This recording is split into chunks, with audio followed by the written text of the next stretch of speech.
My son and daughter-in-law forbade me from visiting their house for years, always saying it was just a place under renovation. After they died in a supposed accident at sea, their lawyer handed me a key and said, "You should go see the place yourself." I thought I would simply sell it and close that chapter of my life. But when I opened the door, what I found inside wasn't a house at all. It was a hidden laboratory.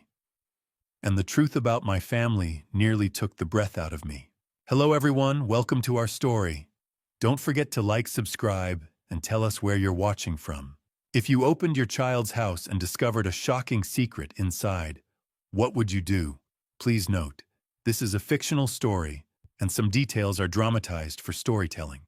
The brass key felt unnaturally heavy in my palm, a cold weight that didn't just represent an inheritance but a secret my son and daughter-in-law took to a watery grave. I, Thane Garrison, a 66-year-old retired Coast Guard commander, with eyes that had seen too many storms and skin like weathered oak, sat in the silence of the law office as the attorney slid that heavy brass key across the desk. The room smelled of old paper and dust, a sterile environment for such a messy legacy. Across from me sat the estate attorney, a man whose name I had already forgotten, but whose fear was impossible to ignore. He was a professional used to the mundane details of death, yet he could not stop his hands from shaking as he delivered the final instructions from Silas and Rhea. He slid a slip of paper toward me containing GPS coordinates that made no sense. Silas and Rhea were adamant, Commander. He whispered, his voice cracking under the weight of the moment. You go alone. No Alara, no Leander. Just you. I frowned, the suspicion rising like a cold tide in my chest. Why the coordinates? My son's property was in the city, not the coast. I knew Silas had claimed that coastal land was worthless scrub, a tax write-off at best. The lawyer's eyes darted toward the door before he leaned in, revealing the true nature of this meeting. Silas and Rhea had left a dead man's switch instruction. The key was only to be delivered to me. If I hadn't heard from my daughter Alara about the property's true nature within 6 months of my son and daughter-in-law's funeral. It had been exactly 6 months to the day. Would a man who hated the sea really buy a house perched on its very edge? Or was the ocean just a convenient place for him to disappear? That question haunted me as I walked out of the office and climbed into my old truck. The drive toward Bodega Bay was a gauntlet of gray. A dense, unnatural fog swallowed Highway 1, reducing the world to the salt spray on my windshield and the rhythmic whine of the truck engine. My son and daughter-in-law had been people of science, researchers who valued logic above all else, yet they had lured me out here to a place where landmarks ceased to exist. The GPS led me off the main road and down a private, unmarked path, hidden behind a wall of twisted cypress trees. The branches reached out like skeletal fingers through the mist. The GPS chirped a final mocking command. You have reached your destination. But all I saw was a wall of gray. I pulled the truck to a stop before a massive iron gate. The muffled silence of the fog was absolute, pressing against my eardrums until the blood hammered in my temples. I stepped out of the cab, expecting to find a rusted relic of a gate, a testament to the worthless lot Silas had described. Instead, as I reached for the lock, my fingers came away slick. The mechanism had been freshly oiled, the metal gleaming despite the damp air. I looked down at the gravel drive. There, preserved in the moist earth, were fresh tire tracks leading inside. I recognized those tire treads. They were the exact width of my son-in-law's Mercedes, and the engine was still ticking in the silence of the fog. I gripped the iron handle of my service pistol through my jacket pocket, my boots crunching on gravel that had been disturbed only minutes ago. The mist was so thick, it felt like wet wool against my face, but the heat coming from those fresh tire tracks was undeniable. I followed the indentations past a wall of wind-twisted cypress trees toward the sprawling cedar structure Silas had always called a dilapidated investment. My eyes scanned for the glint of a luxury sedan, expecting to see Leander's car parked arrogantly at the front door, but the driveway was empty. It didn't make sense. The tracks I was certain belonged to my son-in-law's Mercedes ended abruptly in a square of concrete that looked too clean for this part of the coast. As I stepped onto the pad, I noticed the faint, oily seams of a hidden hydraulic lift. The car hadn't just left. It had been swallowed underground. A strange, lingering scent of ozone hung in the heavy air, a sharp contrast to the natural rot of the salt marsh. The house loomed out of the Bodega Bay fog, its windows dark and reflective like obsidian mirrors, watching me approach with a cold, predatory gaze. I stood there for a moment, listening to the muffled sound of my own heartbeat, wondering what kind of people build a fortress and call it a shack. I pulled the heavy brass key from my pocket. I expected the resistance of a rusted bolt or the groan of a neglected hinge. But the moment I turned the metal, the door glided open on silent industrial bearings. You have to understand, a house on this coast should smell like salt and rot. This place smelled like a surgical suite. The foyer was a jarring transition from the rugged Sonoma exterior. There was no sawdust from the supposed renovations Alara had mentioned, and no exposed beams waiting for a carpenter's touch. Instead, I found a hall paneled in tempered glass and white cedar pristine and smelling of high-grade hospital antiseptic and lemon oil. My boots felt heavy and filthy on the white floors. Silas, Rhea, what the hell were you two building out here? The question was a whisper that died instantly in the acoustic tiled ceiling. I moved deeper into the corridor, my hand still resting on the weapon in my pocket. The cold touch of tempered glass met my shoulder as I navigated a turn toward what should have been the kitchen. The silence in the hallway wasn't the silence of an empty house. It was the hum of a predator holding its breath. Every light was recessed, casting a shadowless glow that made the air feel thin, almost pressurized. I reached a digital security panel mounted by the kitchen entrance, its sleek black surface contrasting with the wood. There was no keypad, only a glowing glass plate designed for a biometric scan. My hand hovered over it, an instinctive rejection of the technology, but curiosity won over caution. I pressed my thumb against the glass, expecting a red rejection light and a siren. Instead, the screen flickered to life, displaying a line of text that sent a chill through my marrow. Emergency authorization, Commander Garrison. My thumbprint had been registered before Silas and Rhea died. The panel beeped green, and the entire wall of the library began to slide back, with the hiss of a pressurized seal revealing a world my son and daughter-in-law had died to keep in the dark. I stepped through the threshold, my hand instinctively going to the small of my back. But the sight before me didn't require a weapon, it required a miracle. The pressurized seal of the hidden library wall finished its hiss, leaving me standing in a state-of-the-art pediatric ward that gleamed with chrome and soft, recessed lighting. This wasn't a basement clinic. It was a billion-dollar fortress. 3 beds occupied the center of the room, each one a cocoon of advanced medical technology that looked far more sophisticated than anything I had seen in standard university hospitals. The air was thick with the sterile scent of ozone and antiseptic, a sharp tang that sat on my tongue like the metallic taste of adrenaline. As I walked deeper into the sanctuary of steel and glass, I noticed something that stopped me cold. One of the high-pressure ventilators humming beside the nearest bed bore a small etched brass seal from my own former Coast Guard unit. It was specialized search and rescue equipment that had been reported lost at sea during a training exercise 5 years ago.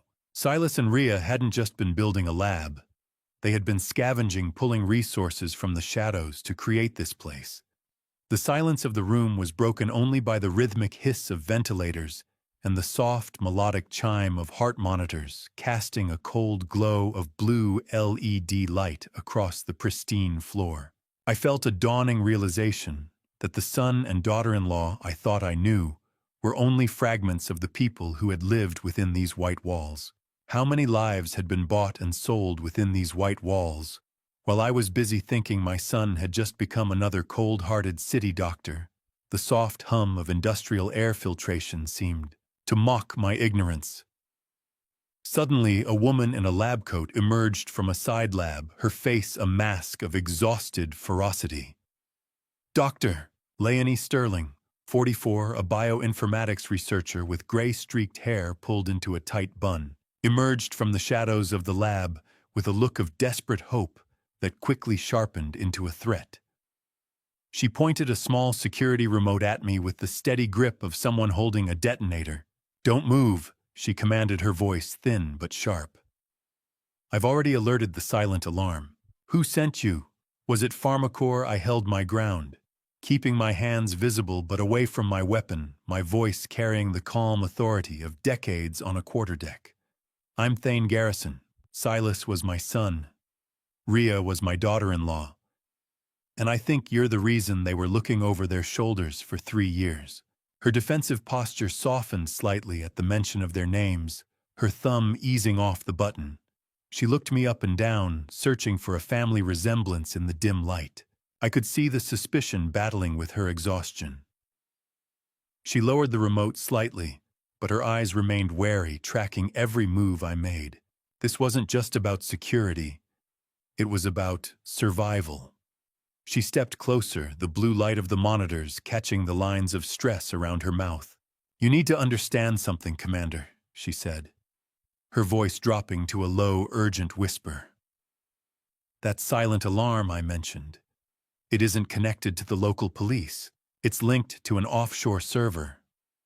If I don't enter a safe code every 30 minutes, the entire research database, everything Silas and Rhea died for, is wiped from existence." She lowered the remote entirely, her eyes searching mine for a lie before she whispered, "Silas said you'd come eventually. He said you were the only one who could navigate the storm that's coming." I watched the monitor flicker to life, my pulse hammering against my ribs as the faces of my dead son and daughter-in-law materialized through the digital static, their eyes reaching out from the grave. Dr. Sterling worked the console with a clinical speed that suggested she had played this footage 1,000 times. The blue light of the monitor reflected in my weathered eyes, making the deep lines of my face look like a map of a territory I no longer recognized. On the dusty television screen, Silas Garrison, a 41-year-old pediatric cardiologist, with a weary but warm smile, looked into the camera as if he knew he was recording his own eulogy. Beside him sat Rhea Garrison, 39, a forensic pathologist, with a gaze as sharp as a scalpel, her hand resting firmly on Silas's in a silent oath of solidarity. Silas took a breath, his voice steady despite the grainy digital texture of the recording. "Dad, if you're seeing this, the fog finally caught us. Don't look for us, look for the children." He explained the Protocol 7 medical rebellion, detailing how they had moved their research underground when Pharmacore attempted to buy and bury their cure for pediatric neuroblastoma. Rhea spoke, then her voice thick with the memory of our lost granddaughter Edith. "We aren't just doctors anymore, Thane. We're fugitives from a system that puts quarterly profits above a 6-year-old's heartbeat. We chose this path so other families wouldn't have to suffer our tragedy." "Doctor." Sterling leaned over the terminal, her voice a low rasp. "This wasn't just a stored file, Commander. This was being live-streamed to a secure satellite during the accident." Silas and Rhea knew exactly what was happening as the boat went down. They made sure the truth survived, even if they didn't. How many times had I sat at Sunday dinner with the very man who might have been counting the minutes until my son and daughter-in-law's lungs filled with salt water? The thought was a physical blow, more painful than any storm I had ever weathered at sea. The video took a darker turn as Silas revealed he and Rhea had been under constant surveillance. He warned that someone within our family circle had been leaking their coordinates to Pharmacore. He mentioned a broker, a shadow figure bridging the gap between white-collar consulting and black market enforcement. I watched my son's composed facade crack for a split second, revealing the sheer terror of a man who knew his time was running out. They offered us a golden parachute to walk away. Silas said, his eyes unfocused. When we burned the bridge, they decided to burn the boat. Check the foundations, Dad. The rot is closer than you think. The icy chill of the lab's air conditioning felt like the touch of a corpse against my skin. The smell of stale coffee and ozone seemed to thicken, making it hard to draw a full breath. My son and daughter-in-law didn't die of a storm. They died of greed. I leaned closer to the screen, freezing the frame, until the pixels screamed in protest of the magnification. As the camera had panned slightly during the final moments, it caught a blurred reflection in the window behind Silas. It was distant, partially obscured by the Bodega Bay spray, but the silhouette was unmistakable. I recognized the distinct silver trim of a black powerboat, a frequent rental used by my son-in-law, Leander Mercer. It was idling just outside the kill zone, watching the garrison name sink into the deep. The rage was a cold, familiar anchor in my chest. But as Dr. Sterling led me toward the glass partition of the ward, it was replaced by a hollow, aching sense of duty. I turned away from the frozen video screen. The image of Leander's silver-trimmed boat burned into my retinas like a brand. My hands were steady, a discipline earned from decades on the quarterdeck, but my mind was a storm. Dr. Sterling didn't give me time to drown in the grief. She pulled up the encrypted Protocol 7 data on a secondary tablet, the blue-white glare of the survival charts reflecting in the sterile glass. She explained that Silas and Rhea hadn't just found a treatment. They had engineered a way to trigger a systemic immune response that decimated neuroblastoma cells with an unprecedented 87% success rate. It was a miracle in a world of zero-sum care. However, the victory was fragile. She revealed that the therapy isn't just a drug. It's a living cellular treatment derived from Silas and Rhea's unique genetic markers combined through their research. This meant the cure literally died with them, unless the stored samples in this facility are protected at all costs. My son and daughter-in-law weren't just doctors, I whispered, staring at the soaring success curves on the monitor. They were revolutionaries. Statistics are just numbers, until one of them looks you in the eye and asks for a cookie. I felt that truth the moment we stepped into the clinical ward. The air here changed, smelling of sterile lavender and apple juice rather than ozone. I was introduced to 7-year-old Ren, a patient who is thriving despite being sent home to die by mainstream hospitals. She sat upright in her bed with a defiant spark in her eyes, meticulously coloring a picture of a lighthouse. Unlike the frail, shadowed child I had prepared myself to see, she looked remarkably vibrant. When she looked up at me, her gaze was bright and clear, lacking the glazed fog of heavy sedation. The hum of her advanced heart monitor was a rhythmic, healthy pulse in the quiet room. "Are you Dr. Silas and Dr. Rhea's daddy?" she asked, her voice small but certain. "You have the same sad eyes." I knelt beside her bed, my knees popping with the weight of my years. The medical ward wasn't a room. It was a lifeboat in a vast, dark sea, and I was the only one left at the oars. I reached out, feeling the warmth of her small, sticky hand as she pressed a crayon into my palm. "Dr. Silas and Dr. Rhea promised me I'd see the ocean soon," she said. "I'm here to finish what they started, sweetheart." I replied, and I felt the mantle of protector settle over my shoulders like a lead shroud. "I promise." Ren smiled and held up the drawing she had been working on. It wasn't just a simple lighthouse. It was a detailed map of the Bodega Bay coastline drawn with a precision that chilled me. In the corner, a dark X was marked on a specific underwater cave system I knew intimately from my days patrolling these cliffs. I stared at the X on Ren's drawing, the exact location where my son and daughter-in-law's boat had allegedly capsized, and I realized Silas and Rhea hadn't left me a map of their death, but a coordinate for their survival. I pulled a heavy leather-bound ledger from the shelf, my thumb brushing against the same Coast Guard seal I'd worn for 30 years, and realized my son and daughter-in-law hadn't just been keeping a secret, they'd been building a fortress. I retreated to the absolute stillness of Silas and Ria's private office, the door ceiling shut behind me, with a muted thud that echoed in my chest. The room smelled of old leather and ozone, a scent that had become the hallmark of this hidden world. I sat at their mahogany desk and began a systematic audit of the facility's archives, my hands steady even as my mind reeled from the coordinate Ren had shared. I cross-referenced the physical patient logs with high-grade medication shipments stored on a bluish, glowing encrypted monitor. As I dove deeper, the sheer scale of the operation began to paralyze me. Over the last 5 years, Silas and Ria had treated 63 children in absolute secrecy. Each file was a testament to a miracle containing recovery charts that defied every standard oncological projection I had ever studied. My God, Silas, Ria. I whispered to the empty room. You weren't just doctors. You were ghosts in the machine. But as I flipped through the list of names, a chilling pattern emerged that made the metallic tang of cold coffee in my mouth turn to copper. Every child Silas and Ria treated was the son or daughter of a high-ranking employee or board member at PharmaCorp. They hadn't just been healing them. They had been using their own children as leverage, a human shield, to keep the corporation from striking back too early. Turning these pages was like navigating a minefield. Every name was a detonator, and I was walking through it in heavy boots.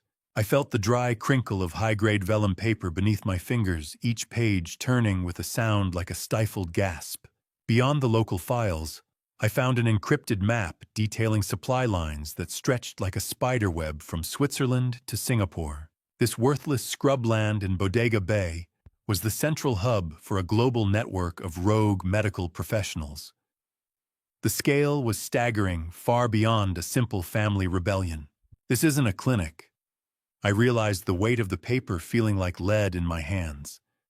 It's a declaration of war. How do you protect a miracle when the entire world wants to profit from its death? The distant rhythmic crashing of waves against the bodega cliffs sounded like the drums of an approaching army. I was no longer just a grieving father. I was a commander in a war I hadn't known was being fought. I reached the very back of the ledger where the handwriting became more hurried, more frantic. I found a payroll entry for logistics and security made out to a shell company I didn't recognize at first. But as I cross-referenced the tax ID, my blood turned to ice. It was the same shell company Leander Mercer uses for his offshore accounts, the one he thinks I don't know about. I stared at Leander's signature on the security payroll and felt the cold realization that my son-in-law hadn't just stumbled onto this property. He had been part of the security detail since the very beginning. A fox paid to guard the henhouse while he mapped out the kill. I closed the heavy ledger and sat on the porch at dawn, the metal key still heavy in my pocket. I didn't need to see the license plate to know it was her. The aggressive crunch of tires on gravel was a sound I'd learned to associate with Alara's arrival whenever she wanted something I wasn't ready to give. Alara Mercer, 36, a senior grant administrator whose expensive silk scarf couldn't hide the tension in her throat, walked toward the house with the hurried air of someone trying to stay ahead of a lie. The sharp sting of the morning air usually cleared my head, but today it only heightened the bitter smell of burnt coffee lingering on the porch. She skipped the pleasantries, the metallic clicking of her heels, sounding like a countdown on the floorboards. Dad, be reasonable. She started, her eyes darting toward the Bodega Bay fog. That house is rotting on the cliff. Leander has already found a buyer willing to pay above market value in cash. He can make this problem go away by Monday. I watched her hands. She was shredding a paper napkin into tiny, jagged flakes, a clinical sign of extreme financial stress I'd seen in 100 subordinates facing court-martial. I'm not selling a memory for a quick commission, Alara, I replied, my voice carrying the undercurrent of authority she always hated, especially not one Silas and Ria died to protect. As I spoke, I noticed a small lapel pin on her blazer, a stylized caduceus from a high-end medical consultancy firm. My stomach turned. It was the exact same logo I had seen on the Protocol 7 opposition files in Silas and Ria's lab just hours ago. Desperation has a specific scent. It smells like cheap perfume and expensive lies. Alara leaned in closer, her voice rising. "We have a deadline, Dad. We can't just sit on this." "A deadline?" I asked, leaning back. "Who set a deadline on my son and daughter-in-law's house, Alara?" "There is no such thing in probate law." Her face went ghostly pale, the blood retreating as if I'd struck her. She checked her phone for the third time in a minute, her hand shaking so badly she nearly dropped it. How much is a daughter's loyalty worth when her husband is drowning in a sea of red ink? The question hung in the silence between us, punctuated only by the distant, mournful cry of a foghorn. When I mentioned Leander's specific background in logistics and security, she didn't even try to lie. She simply fumbled for her keys, her movements erratic and panicked. "It doesn't matter," she snapped, already backing away. "Just think about it. For the sake of this family, Dad. Please." She fled to her car, the engine roaring to life with a desperate whine. I stood there watching the red glow of her taillights vanish into the mist. I reached under the small wicker table where she'd been leaning and felt something out of place. My fingers brushed against the cold, plastic texture of a hidden recording bug. I pulled it free, a tiny high-frequency device that proved she wasn't just here to talk. She was there to gather evidence of my instability, to justify a forced sale. I held the tiny black bug in the palm of my hand and looked toward the Bodega Bay fog, knowing the vultures weren't just circling, they had already landed. I spread the autopsy photos and the maritime logs across my desk, my eyes scanning the data with the practiced precision of a man who had spent 30 years pulling bodies from the wreckage of accidents that weren't accidents at all. The study was thick with the smell of stale toner and old paper, a scent that usually grounded me, but today it felt like the dry breath of a tomb. My attention was fixed on the official Coast Guard accident report from the day Silas and Ria died. I cross-referenced the reported wave heights and wind speeds with the specific keel design of my son's 34-foot Catalina. The logs claimed a sudden squall had overwhelmed the vessel, yet the data told a different story. A 12-knot gust doesn't flip a boat of that class, Silas Ria. I whispered, my analytical focus sharpening into a cold, hard fury. Not with the ballast you were carrying. I knew that boat. I'd helped them rig it. As I dug into the signature on the initial clear report, I found a name that made the metallic tang of blood rise in the back of my throat: Ensign Miller. He was a junior officer I had personally discharged for taking bribes from commercial trawlers years ago. Seeing his name on the sign-off was a confession in itself. He was exactly the kind of low-life Leander Mercer would have on a permanent payroll to make inconvenient truths disappear. The ocean never lies. People do. I moved from the logs to the high-resolution forensic photos of the bodies. The grainy, pixelated texture of the images on my screen blurred for a moment as I fought back a wave of grief, but I forced my eyes to stay open. I ignored the water damage and the pale, bloated skin, focusing instead on the deep, circumferential bruising around their wrists and ankles. The medical examiner had labeled these as impact trauma from hitting the rigging during the capsize, but I'd seen enough maritime violence to know better. Rigging doesn't leave clean, perfect circles, you lying bastards. These were the specific tension marks left by heavy-duty nylon zip ties. You tied them to their own ship before the hull ever touched the water. How many other accidents had Pharmacorp paid for to keep their billion-dollar chemo monopoly afloat? The question hammered in my head, alongside the low hum of the desktop computer. I checked the GPS log again and found a massive discrepancy. The boat had been scuttled in a deep-water trench where the wreckage was never intended to be found. The plan was for them to vanish into the silt, but a local current shift, one that only a seasoned navigator would have anticipated, had pushed the bodies toward the shore 3 days later than the killers had planned. Their own hubris had left me the evidence I needed. I leaned back, my hand trembling slightly, as I reached for a magnifying glass. I looked back at the photo of my son's wrist, then at the grainy surveillance photo of the rental boat Leander had taken out from the marina that same day. I zoomed in on the deck of the powerboat, and there it was, sitting in a messy coil near the transom. It was a length of the exact same blue-flecked nylon rope that had left the signature on Silas and Ria's skin. The vultures hadn't just landed. They had left their calling card in the very rigging of the murder. I didn't wait for the bell above the door to stop chiming before I locked eyes with the pharmacist, my hand heavy in my pocket on the folder of autopsy reports that proved he'd been sending my son more than just vitamins. The clinical powdery smell of the pharmacy was a thin veil over the rot I was starting to uncover in this town. Miller, the town's local pharmacist with nervous eyes and hands stained yellow from chemicals, stood behind the counter like a man waiting for a sentencing. The squeak of my boots on the linoleum sounded like a jury's verdict in the absolute silence of the shop. I didn't bother with a greeting. I laid out a list of high-grade oncology compounds I'd found in Silas's lab and watched Miller's face go the color of chalk. Silas was a good man.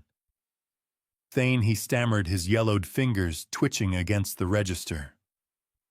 I was just helping the kids. We both knew he was lying.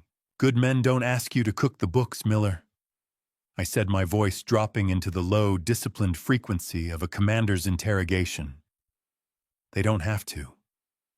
I watched his composure dissolve. His breathing became shallow, and he started to sweat, the moisture beading on his forehead, despite the air conditioning. He knew exactly what I was holding evidence that his license and his freedom were now on my desk. Miller looked at the door, then signaled for me to follow him into the back office. The shift was sudden, a transition from public denial to private desperation. He revealed that Silas wasn't just buying medicine. He was returning samples of the Protocol 7 serum for Miller to hide in a temperature-controlled vault under the floorboards, fearing a raid at the estate. In this town, the fog hides the houses, but the ledger hides the sins. Miller pulled out a yellowed, curling, handwritten ledger that had never touched the digital system. He explained that Silas was paying 3 times the market rate, but the money didn't come from Silas's accounts. It came via courier. Miller described a specific interaction where a man in an expensive suit matching Leander's description perfectly hand-delivered a cash premium to ensure certain vials remained untraceable. The tall one with the Mercedes. He told me it was all part of a corporate-sponsored trial, Miller whispered, his eyes darting to the security monitor. He was buying your silence, Miller. I replied, a cold resolve hardening in my chest. And my son's life was the tax. How many miracles were sitting in a basement while my son-in-law was upstairs counting the cash for their destruction? The realization sat like lead in my stomach. Miller knelt and pried up a section of the floor, revealing the cold metal of the hidden vault handle. As the door creaked open, the smell of ozone and medicine wafted up, but it was the small white scrap of paper attached to the last shipment that stopped my heart. I reached down and picked it up. Leander is asking about the cold storage. Don't tell him. The note was written in Ria's panicked, frantic handwriting, the jagged slant of the letters a scream from the past. It was dated the day before they died. I pocketed Ria's note, the paper still smelling faintly of her lavender perfume, and realized that my daughter-in-law hadn't just been a victim.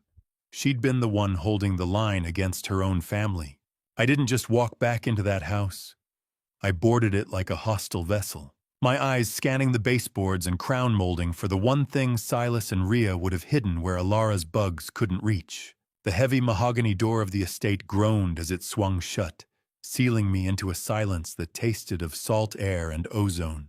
Ria's note was still pressed against my thigh, a reminder that the woman I'd treated like a daughter-in-law had been a sentry at the gate of her own execution. I felt a grim determination settling over me, the kind of icy focus that usually preceded a boarding action in the middle of a gale. I pulled a vibrating signal detector from my kit, a piece of hardware I'd kept from my final tour in the Coast Guard, and began a tactical sweep of the library. I ignored the high-tech gleam of the pediatric ward, focusing instead on the structural dead zones where electrical interference spiked. My boots echoed on the white cedar floors as I moved toward the heavy mahogany desk. I knelt the metallic click of the floorboard being pried up, sounding like a gunshot in the quiet room. Beneath the wood lay a waterproof Pelican case. Inside, I found a cheap prepaid burner phone and a handwritten list of maritime frequencies. I scrolled through the outgoing texts and felt a new, sharper kind of grief. Silas and Rhea had sent dozens of messages to Alara's private number that night, pleading with her to stop Leander before it was too late. They had begged her to call off the associates Leander was bringing to the boat. She never answered. Not once. Silas and Rhea's voices were ghosts, caught in a plastic cage, screaming against a tide that had already won. I sat in the dark, the only light coming from the phone's small blue screen, and pressed play on the final saved message. The audio was static-heavy, a distorted rasp of Silas's voice fighting against the roar of wind and crashing waves. "Dad, if you find this, we tried to warn you. Leander isn't just a gambler. He's the cleaner. He's been selling our locations for months."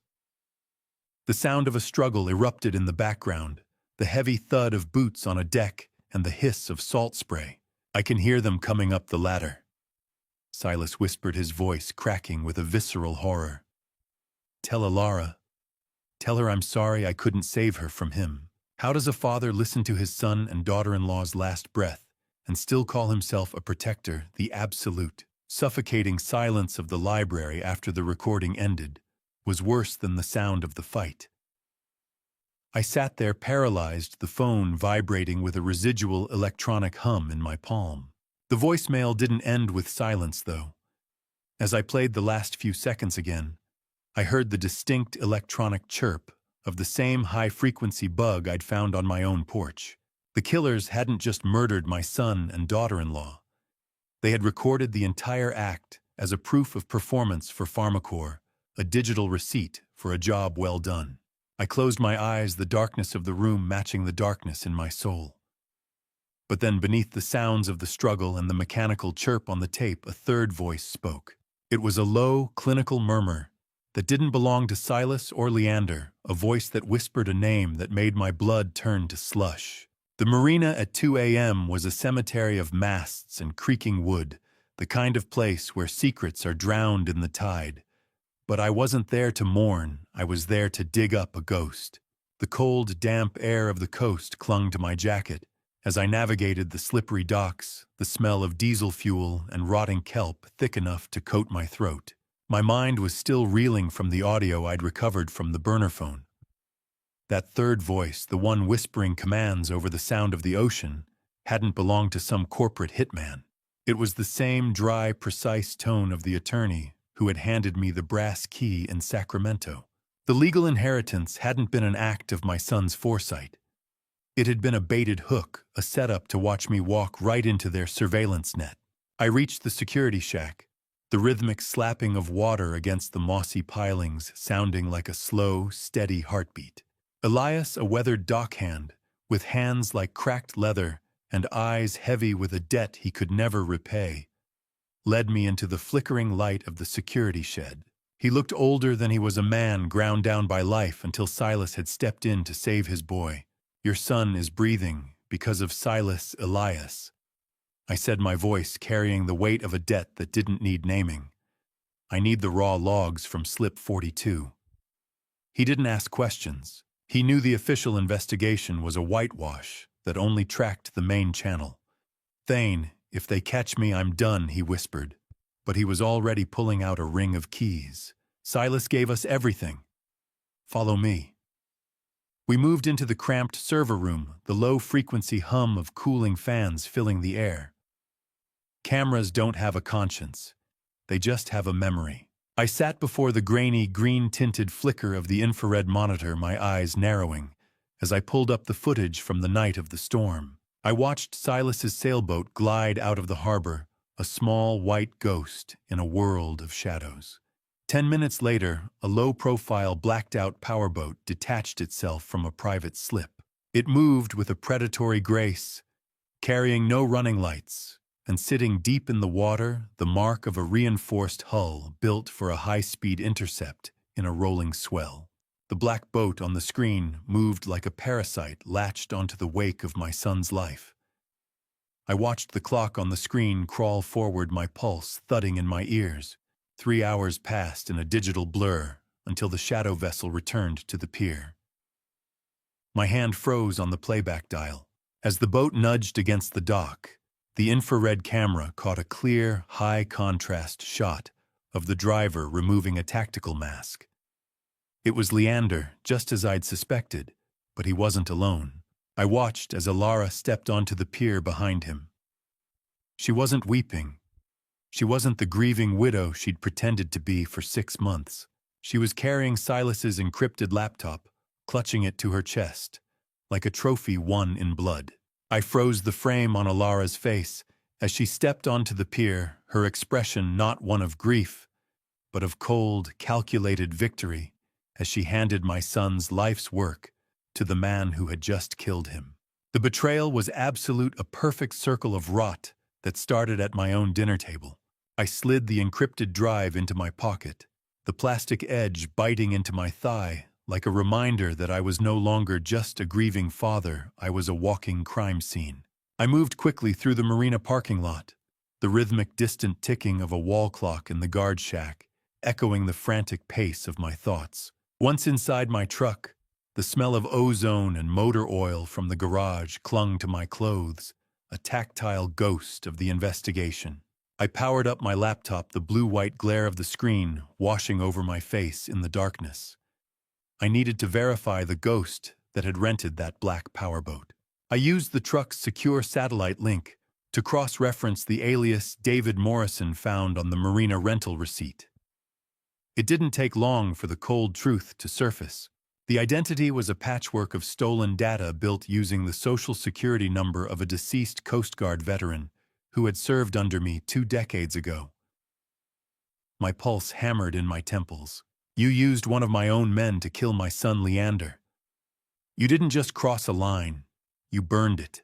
He'd been mining my personal service records, desecrating the memory of the dead to create untraceable shell personas. As the decryption software finished its work on the marina files, a secondary notification pinged. The data revealed an active GPS signal from Silas's laptop, the one I had just watched Alara carry off the pier. The tracker showed it was currently powered on the signal localized inside Alara and Leander's master bedroom. The morning sun wasn't a sign of hope. It was a spotlight hitting the wreckage of my family. Seeing that ping felt like a physical violation. I sat there in the cab, the cold, damp fog pressing against the windows, as I watched that little green dot pulse on the map. My daughter didn't just ignore the texts. She sold the phone. She sat in her house with the spoils of a murder, while I was left to sift through the ashes. I drove back home as the sun began to bleed through the gray Bodega Bay mist. I didn't go to the kitchen for coffee.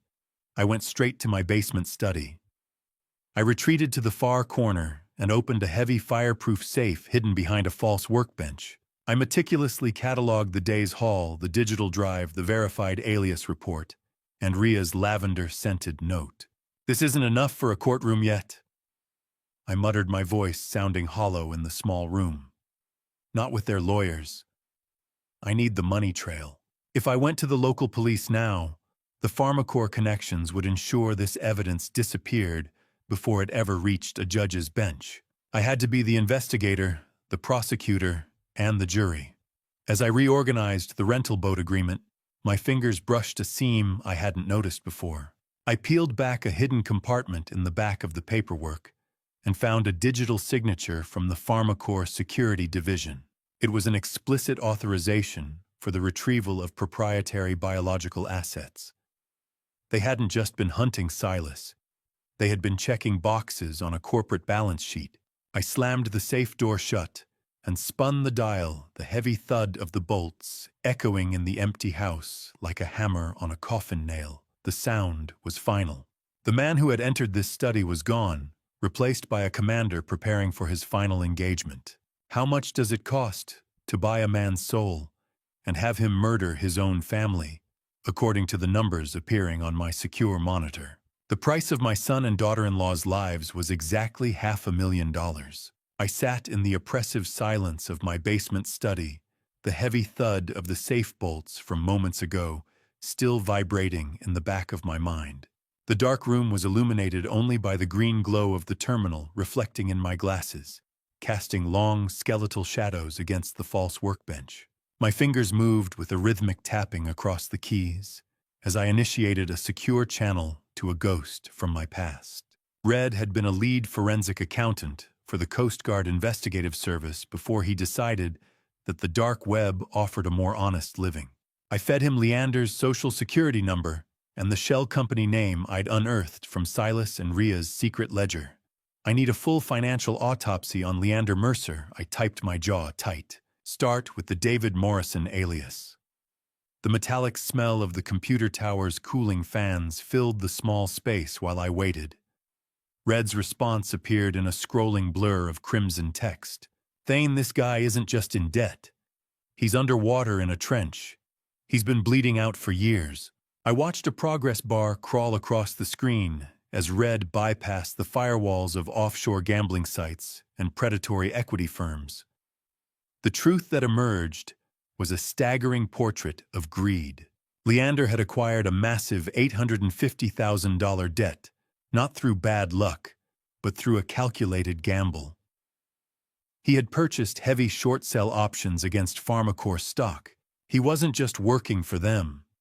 He was betting that the company would crash the moment he delivered Silas and Ria's research to be buried forever. Leander's bank statements read like a suicide note written in ink and greed. He had lost everything on high-stakes offshore baccarat and failed commercial real estate flips. He was a man with a noose around his neck, and he'd decided to use my son and daughter-in-law's lives as the stool to stand on. You want to know the difference between a predator and a father?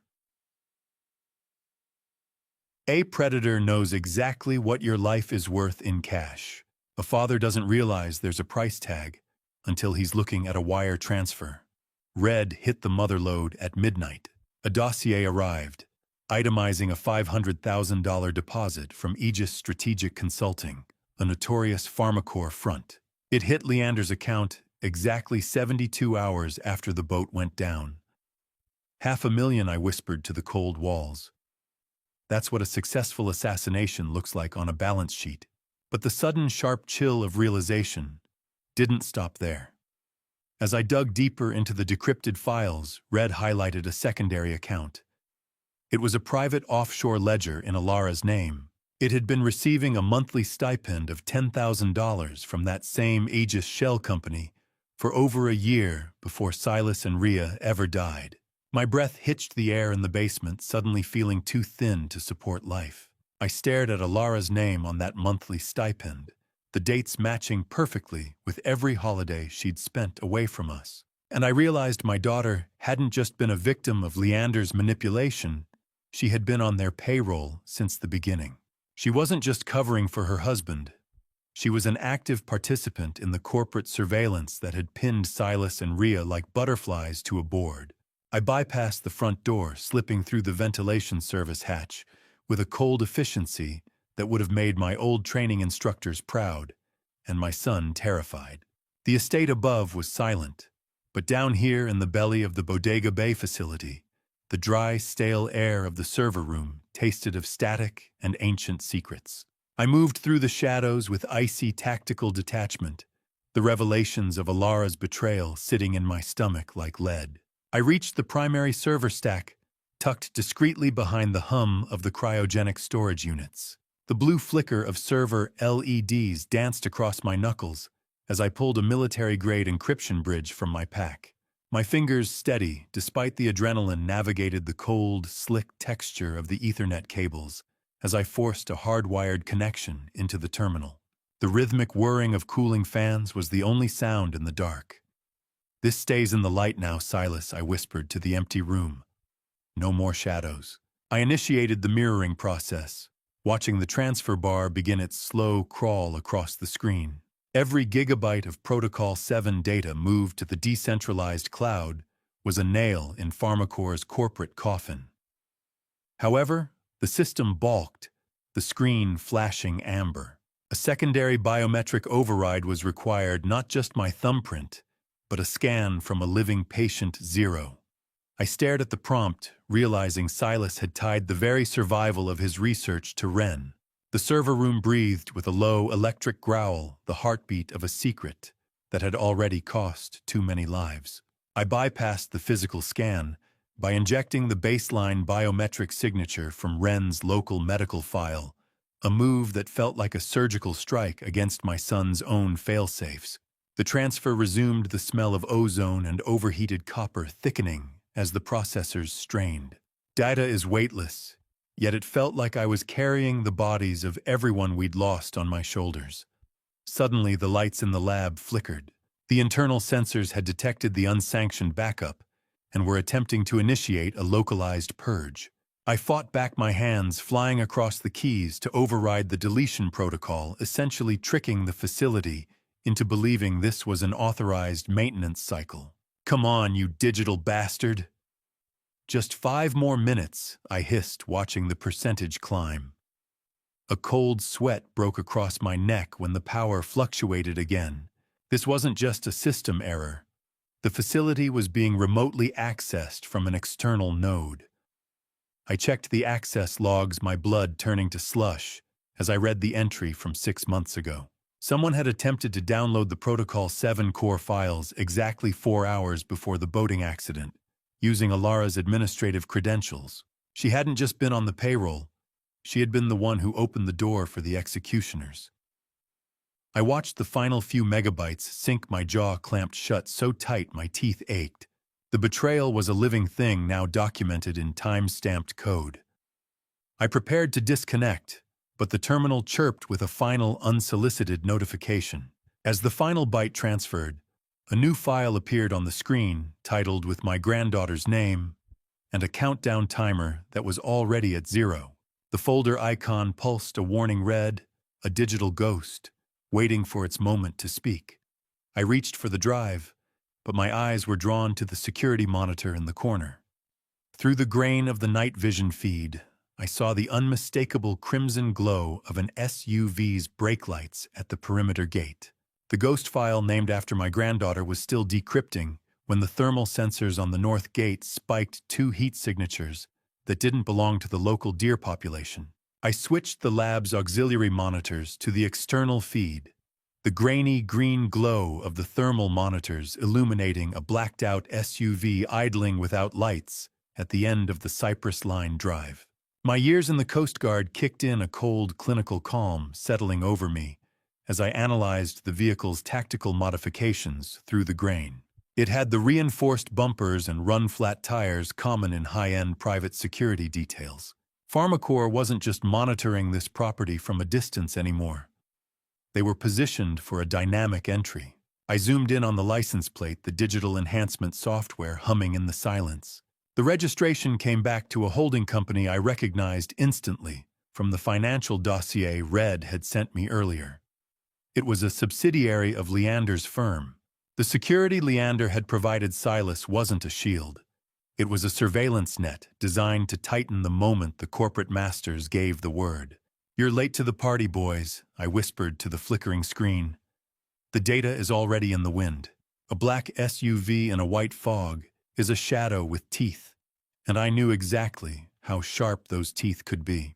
I initiated a localized dark mode for the facility's exterior, cutting the perimeter lights to bleed the landscape into a uniform gray that would baffle their night vision.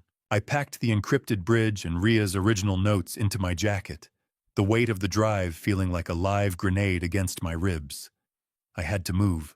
I watched the monitor one last time as a man in a tactical headset stepped out of the vehicle, his red dot laser sight sweeping the cypress trees as he moved to inspect the gate lock I'd recently oiled. How many times had Leander sat at my table while his associates were outside mapping the path to my son's murder?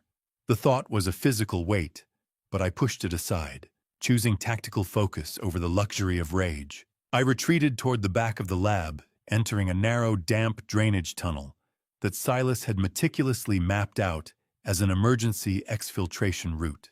The claustrophobic smell of wet concrete and old earth pressed in on me as I moved, the only sound, the rhythmic thud of waves against the cliffs outside. My boots made no sound on the slime-slicked floor. I crawled through the darkness, the air getting colder and saltier, until the tunnel opened onto a narrow ledge above the surf. The cold bite of sea spray hit my face like a slap. I climbed down to the beach, the sand sucking at my boots in the dark. I scanned the shoreline, expecting to be alone with the tide. But then I stopped. There, illuminated by the faint moon, was a fresh set of footprints leading away from the water and straight toward the tunnel entrance I had just exited. They were small, distinct, and fresh. My heart hammered against my ribs as I looked at the footprints in the wet sand, then back at the house, and realized the call wasn't just coming from inside the family, it was coming from inside the building. Someone else had breached the perimeter before I ever arrived, and they were still in there, with the ghosts of my family. The world came back to me in jagged, nauseating shards, the smell of stale urine, the bite of a San Francisco wind, and the terrifying realization that I couldn't remember my own middle name. I lay on the cold, damp wood of a park bench, the spinning neon lights of Union Square blurring into a chaotic mess of electric violet and sickly yellow. My motor skills failed as I tried to push myself upright, my limbs feeling like leaden weights attached to a mind that was half submerged in a chemical swamp. The metallic, bitter taste of a sedative sat heavy on the back of my tongue. I reached up to rub my neck, my fingers brushing against a small circular bruise, not a mark from a struggle, but the telltale site where a medical-grade sedative patch had been applied while I was unconscious. I had been professionally handled, moved like cargo from the Bodega Bay shoreline to the heart of the city while the world slept. I fumbled for my pockets, finding them hollow. My wallet and phone had been stripped away with clinical precision. However, as I slid my hand along the inner seam of my trousers, I felt the hard, rectangular edge of the encrypted drive still taped to my inner thigh. It was the one place the kidnappers hadn't checked a small mercy in a morning of horrors. I tried to focus on a landmark, but the street signs were a smear of white ink. "Focus, Commander." I whispered the words, sounding like dry gravel in my throat. Horizon heading depth. Focus. Being drugged is like being buried alive in your own skin. You can hear the dirt hitting the coffin lid, but you can't lift your hands to stop it. I watched a police cruiser glide to the curb, its blinding white and blue strobe lights slicing through the San Francisco fog. Immediately behind it, a familiar silver sedan screeched to a halt. Alara rushed toward me before the officers could even clear their car doors. She was sobbing a high, frantic sound that set my teeth on edge. "Oh, thank God you found him," she cried, her voice carrying the cloying, familiar scent of her expensive perfume as she threw her arms around my unresponsive shoulders. "Dad, why would you leave the house without your coat again? Why would you come all the way here?" I tried to push her away to tell the officers about the beach, the SUV, and the chemical patch on my neck, but my tongue felt like a piece of dead meat. I wasn't. She's lying. The water. I slurred, the sounds coming out as a rhythmic, nonsensical groan. Alara turned to the officers, pulling a thick medical file from her bag. "I'm so sorry," she told them, her eyes brimming with a practiced, heartbreaking sorrow. "He has early onset dementia. We've been trying to keep him at home, but he's been prone to wandering, especially since my brother died. He gets confused about the Coast Guard. How do you fight a lie when the liar is wearing your own daughter's face?" The officers nodded in quiet sympathy, their posture softening from suspicious to pitying. They didn't see a decorated commander. They saw a broken old man who had lost his way in the fog. Alara led me to her car with a maternal tenderness that made me want to scream. As she buckled my seatbelt, she leaned in close, the mask of the grieving daughter vanishing for a split second. "The police aren't just here to help Dad," she whispered in my ear, I've already filed the first safety concern report with the medical board. It's over. Let's get you to a nice, quiet room where you can't hurt anyone else. I shuffled through my front door with the exaggerated, shaky gait of a man who'd lost his grip on reality, but behind the mask of senility. My mind was mapping every blind spot in the house, like a sniper prepping a nest. Alara was right behind me, her hand firm on my elbow, guiding me as if I were a piece of fragile porcelain. I let her lead me into the kitchen, keeping my head bowed and my gaze unfocused. Once she had me settled in a chair, she began to move around the room with a clinical efficiency, her face a mask of practiced concern. "I just can't remember where I put my glasses, Alara," I muttered, making sure to slur the edges of the words. "It's all so fuzzy." She patted my hand, the cloying scent of her perfume clashing with the bitter chemical smell of the toxin reagent I'd hidden in my palm. "Don't worry, Dad," she said softly. "I'm here now. I'll handle everything. Just drink your water." She poured a glass from my open bottle on the counter and set it before me. I waited until she retreated to the living room to make a phone call. Then I pulled a clandestine detection kit from under my sleeve. I tested the water and the residue in the coffee machine. The strip turned a deep, bruised purple, a high-affinity benzodiazepine derivative. It was a professional extractor's tool, designed to induce amnesia and disorientation without leaving a trace in a standard toxicology screen. My blood turned to ice when I checked my daily pill organizer. Alara had already replaced my heart medication with inert placebos.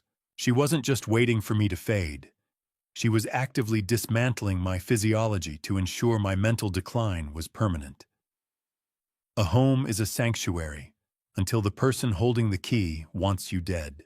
I spent the next few hours under the guise of cleaning up, moving with a sluggishness that masked my tactical precision. I began installing the micro-aperture high-definition cameras I'd acquired under a shell name weeks ago. I hid them in the smoke detectors, the air vents, and within the spine of a hollowed-out book on the shelf.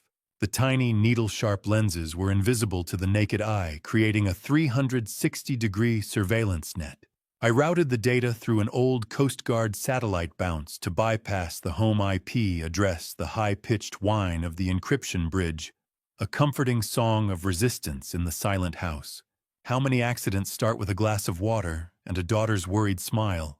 I moved to the foyer to set the final sensor, looking through the curtains at the street outside. 2 blocks down, a black SUV sat idling its windows dark. The vultures from Bodega Bay had followed their prey to the city. I returned to the basement, the cool, dry air helping to steady my breathing as I powered up my tablet. "You think I'm the one who's blind, Alara?" I whispered, as the screen flickered to life. "But I've never seen more clearly." The grainy, blue-tinted light of the monitor showed the house in stark detail. I watched the first live feed catch Alara in the living room. She was no longer crying or acting the part of the devoted daughter. She looked sharp, cold, and utterly detached as she pulled a burner phone from her purse. I watched her lips move, mouthed with a terrifying clarity. "Tonight." My heart hammered against my ribs like a trapped bird. The trap was set, and the bait was finally watching the hunters. I lay in the dark, my heart a heavy rhythmic drum against the mattress, waiting for my own daughter to walk through the door and try to kill me. The house was a tomb of silence, or so Alara believed, as she used her emergency key to bypass the deadbolt at 1 a.m. I didn't reach for my service weapon. Instead, I reached for my phone, watching the eerie green and black flicker of the night vision feed from the kitchen camera. Alara moved with a practiced, haunting silence, her face illuminated by the cold blue glow of her own smartphone. I watched her reach for the stove. With the clinical detachment of a scientist, she meticulously turned each gas knob, ensuring the pilot lights were extinguished first, so that the sudden, sharp hiss of gas escaping the burners remained uncombusted. She paused for a moment, her ghostly silhouette looking toward my bedroom door, and I felt a soul-crushing betrayal that no storm at sea could ever rival. I soon realized the message I had intercepted earlier wasn't just about the stove. As I monitored the exterior cameras, I saw that the external vents of my house had been taped shut from the outside. They were turning my home into a literal gas chamber. Gas is a patient killer. It doesn't need to strike. It just needs to exist. It fills the lungs like a silent tide rising until there is no room left for the soul. I waited perfectly still as the sharp, rotten egg smell of natural gas began to seep under my bedroom door, thick and suffocating. I heard Alara's car pull away, the gravel crunching beneath her tires like the closing of a casket. Only then did I spring into action. I donned a localized breathing apparatus I had retrieved from the hidden lab. The cold rubber seal of the mask pressing against my face with a reassuring firmness. Is it still murder if the person holding the knife shares your DNA? Or is it just an extension of a failed bloodline? I asked myself, the thought echoing in the hollow space of the mask. I didn't just open the windows. I deployed a heavy-duty industrial fan to clear the air, all while recording the specific gas levels on a digital sensor.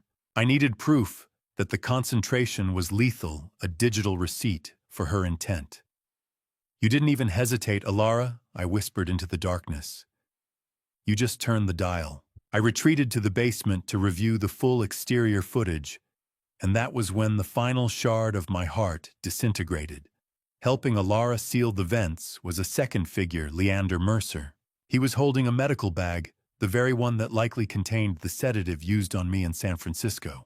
I watched the playback of Leander checking the seal on the bedroom window, his face a mask of predatory boredom. He turned to my daughter and mouthed 3 words that confirmed any mercy I'd been holding on to was a desperate lie: "Make it look easy." I sat there in the dark, the breathing mask still hissing, watching the loop of my family preparing my execution. I was no longer just a father or a victim. I was a survivor who had already seen the end of the world and decided to keep walking through the wreckage. I sat in a room that still tasted of sulfur and betrayal, forcing my hands to shake, as Alara's key turned in the lock, welcoming my would-be executioner back for breakfast. The morning sun hit the kitchen floor where the gas was left running just hours ago, and I had gone through the exhaustive effort of making the house look like the site of a confused, near-fatal mistake. I'd burned 2 slices of bread, filling the air with a smell of burnt toast to mask any lingering scent of methane. When she entered, I greeted her with a hollow, unfocused stare. My shoulders slumped to hide the tactical tension in my frame. "I think I left the tea on Alara," I said, my voice thin and trembling. "My head, it feels like it's full of wool this morning." I watched her eyes immediately dart toward the stove knobs she had turned herself the night before. I saw a momentary flash of frustration in her gaze when she noticed the windows were wide open, a variable she hadn't accounted for in her plan to find a corpse. She pivoted instantly, her face shifting into a mask of maternal concern. "Dad, this is the 3rd time this week," she said, her tone sharp with high-pressure gaslighting. "You almost blew up the neighborhood. You're not safe here anymore." I reached for a piece of charcoal black toast, my fingers fluttering as if I lacked the strength to hold it. Alara didn't hesitate. She produced a stack of glossy clinical brochures for a place called the Gilded Pines. I knew the name.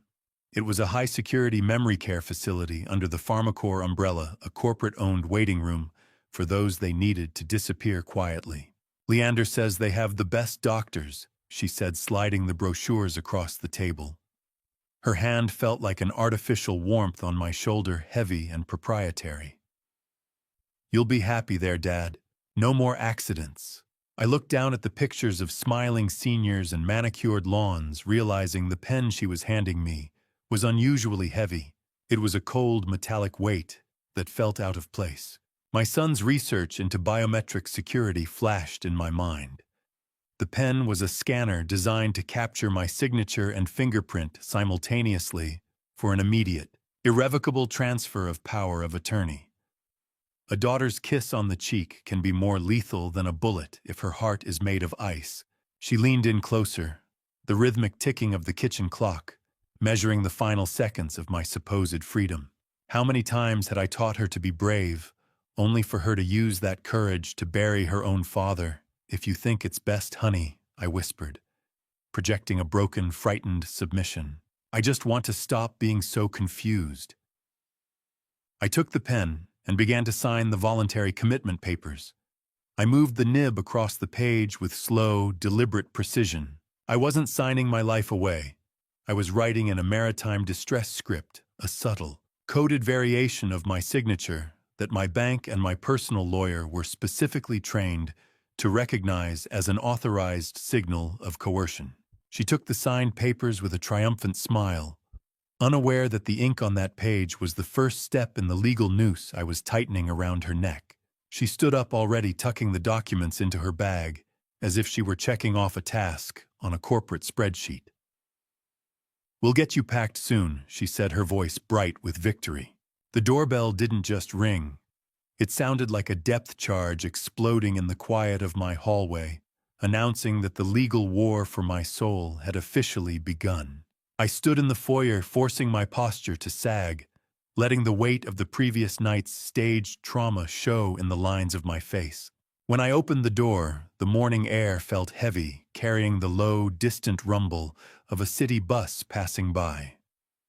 A man in a cheap windbreaker stood there, thrusting a thick envelope toward my chest. I felt the dry, paper-cut sting on my thumb as I took the petition. The sharp, clinical smell of fresh toner on the legal papers wafted up a scent that usually meant order, but now smelled of a meticulously planned execution. I scanned the first page, a formal petition for emergency guardianship and an immediate asset freeze. I looked at the man, making sure to let my hand tremble. "I don't understand," I whispered, my voice cracked and small. "Why would my daughter do this?"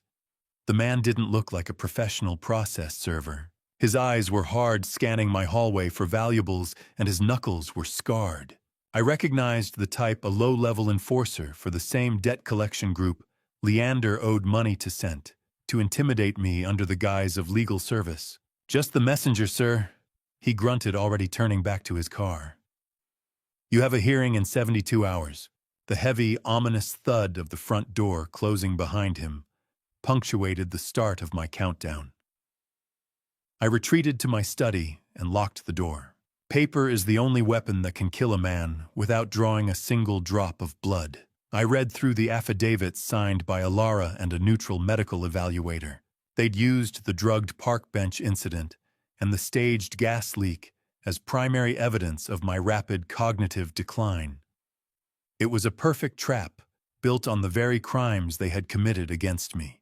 My mind was already dissecting the legal loopholes as I turned to the computer. The blue-white glare of the screen in the darkened study was the only light as I began to trace the independent medical board complaint that had triggered the state's interest. I reached out to my old Coast Guard contacts, bypassing the surface-level bureaucracy. The digital origin of the complaint led straight to a terminal inside the executive wing of City Hospital. How many lives had Gregory Vance traded for that corner office and a seat on the board of a killer? I found the records I needed. Vance had received over $3 million in consulting fees from PharmaCore shell companies over the last fiscal year. "So you're the one who signed my son's death warrant for a bigger bonus, Vance," I muttered, my heart hardening into a cold, predatory focus. I looked closer at the hospital's organizational chart. The final piece of the puzzle clicked into place with a sickening sense of symmetry. Gregory Vance was actually the biological father of the attorney who had handed me the keys to the Bodega Bay estate. The circle of betrayal was complete, stretching from the legal system to the medical board. I looked at the photo of Vance on the screen and realized he wasn't just a corrupt executive. He was the one who had authorized the logistics and security payments to Leander's shell company 6 months before Silas died. They hadn't just murdered my son. They had commoditized the aftermath. The rain hammered against my windshield, like a barrage of small arms fire, a fitting rhythm for the clandestine meeting that would either cement my son's legacy or bury us both in an unmarked grave. I drove through the deluge, navigating the skeletal neon-lit streets of the Mission District until I found the derelict alley Agent Thorne had designated. I pulled up behind a black, surveillance-proof SUV that sat idling like a predator in the tall grass. The rhythmic drumming of rain on the roof was a lonely sound, but as I stepped into the back seat of Thorne's vehicle, the world sharpened into focus. Agent Thorne, a former Coast Guard subordinate now carrying the weary authority of an FBI field lead, sat in the driver's seat with his eyes fixed on the rearview mirror. The air was thick with the scent of damp wool and cold tobacco. In the seat beside me sat the whistleblower, a hollowed-out shell of a man in a rain-soaked parka, his hands buried in his sleeves. Thorne didn't waste time on pleasantries. "This is our chemist." He set his voice low over the hum of the engine. "He's the reason Silas's cure hasn't been erased yet." The chemist trembled, fumbling with a cheap lighter that flickered orange against his pale skin. "I didn't sign up to be a chemist for a cartel commander," he whispered. He handed me an encrypted drive, his fingers slick with sweat. He revealed that the third voice I'd heard on Silas's final voicemail didn't belong to a hired gun, but to Gregory Vance's chief of staff. It was the proof we needed. The hospital board wasn't just complicit. They were physically present at the scene of the murder. Rain doesn't wash away sins in this city. It just makes them harder to see. Thorne watched the blue light of the laptop reflect off his glasses as he began to cross-reference the chemist's data with Leander Mercer's offshore transactions. "Before I reveal the detail that changes our strategy, are you still with me?" Comment A, if you think Leander is the mastermind, or B, if he's just another pawn, and add one short reason so I can see your perspective. Please note what follows contains recreated details for narrative purposes.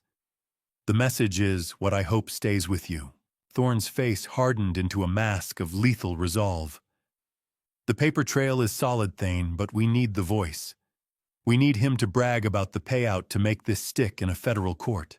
He officially authorized a protection detail for the Bodega Bay facility, but the mission for the confession fell on me. "I've spent 30 years watching men drown," I told him, the metallic cold of the wire device he handed me feeling like a garrote in my palm. "I know exactly how to make a rat talk when the water starts rising." Thorne's SUV was a tiny bubble of justice floating in a sea of corporate corruption, and for the first time since the funeral, I felt the tide starting to turn. As the whistleblower finally pushed back his hood to wipe the rain from his eyes, I froze. The man sitting across from me was the same journalist I had caught photographing my house weeks ago. He hadn't been a threat. He'd been a mole trying to find a way out before the ceiling collapsed. Thorne handed me the wire, a thin coil of copper that felt like a garrote, and I knew that the next time I saw Leander, one of us wouldn't be walking away. The safe house smelled of burnt coffee and high-end server racks, a sterile tomb where Thorne began peeling back the layers of a corporate execution plan that read more like a declaration of war than a business strategy. I watched the bluish flickering of multiple server monitors as Thorne's fingers flew across a terminal, the low-frequency hum of a heavy-duty encryption bridge vibrating through the floorboards. We had retreated here to decrypt the neutralization order recovered from the whistleblower, and every line of code that cracked felt like a cold finger tracing my spine. Thorne finally bypassed the last firewall, revealing a memo titled Operation Ghost Tide. It was a tiered strategy: first, the acquisition of my son's research; second, the neutralization of the researchers; and third, the guardianship of me to secure the physical property. I stared at the screen, my blood turning to slush. The neutralization order even included a contingency for me. If I refused the move to the nursing home, Leander was authorized to use a terminal dose of the same sedative patch staged as a suicide born of my late-stage grief. "They didn't just kill him, Thorne," I said, my voice sounding like grinding stones in the clinical quiet. "They amortized my son's murder over 2 fiscal quarters." Thorne didn't look up, his face grim in the monitor's glow. "This isn't a company, Thane. It's a shark with a law degree." I read further, finding the specific line item for maritime asset disposal. The boating accident hadn't been an act of God or a failure of seamanship. It was a budgeted line item approved by Gregory Vance 6 months before the sales were even raised. Corporate greed doesn't just cut corners, it cuts throats. It turns family dinners into surveillance opportunities and legacies into liabilities. I moved to the tech station where an FBI specialist waited. The smell of ozone and industrial cleaning solution was thick as I stripped off my shirt to allow the technician to apply the equipment. The sticky clinical adhesive of the high-sensitivity wire felt like a brand against my ribs. We calibrated the gain, the specialist adjusting the levels until the rasp of my own breathing sounded like a gale through the headset. "Check the gain again," I commanded. "I need every breath, every arrogant syllable when Leander admits to it." I practiced the triggers, the verbal cues designed to stroke his ego, and the specific distress script. The wire on my skin felt like a cold copper snake, waiting for the right moment to strike. "Remember, Commander," the technician said, his eyes meeting mine with professional gravity. "If things go south, the word is anchorage. We'll be through the door in 4 seconds. I nodded, already pulling my shirt back on the technical precision of the sting, providing the only anchor for my rage. While Thorne continued digging through the asset disposal folder, a final image popped onto the main screen. It was a grainy, black-and-white funeral surveillance photo showing Leander and Gregory Vance shaking hands near Silas's casket. I leaned in, realizing the metadata showed the photo had been taken by a private surveillance team Alara had hired to watch her own husband. I looked at the funeral photo and realized Alara wasn't just Leander's accomplice. She was his insurance policy, and she had been collecting evidence of his betrayal long before I ever found the key. She wasn't just hiding from the truth, she was weaponizing it for her own survival. I saw the glare of high beams in my rearview mirror, a sudden blinding sun in the midnight fog, and I knew the time for legal games had ended, and the time for survival had begun.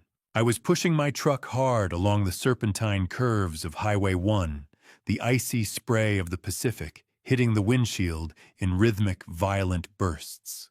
The black sedan behind me didn't have its running lights on, just those predatory halogen eyes.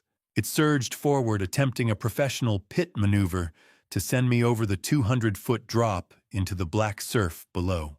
Using my Coast Guard heavy vehicle training, I didn't panic. I watched the sedan's front quarter panel shadow mine. Then I slammed the brakes at the exact moment of intended impact. The attacker overshot tires, screaming on the salt-slicked asphalt as they fishtailed wildly. "Not tonight, you son of a bitch!" I growled, my hands steady on the wheel. Not on my watch. I floored the accelerator, taking a narrow fire road shortcut that only locals and rangers knew, the smell of burning rubber and hot engine oil filling the cab as I tore toward the hidden facility.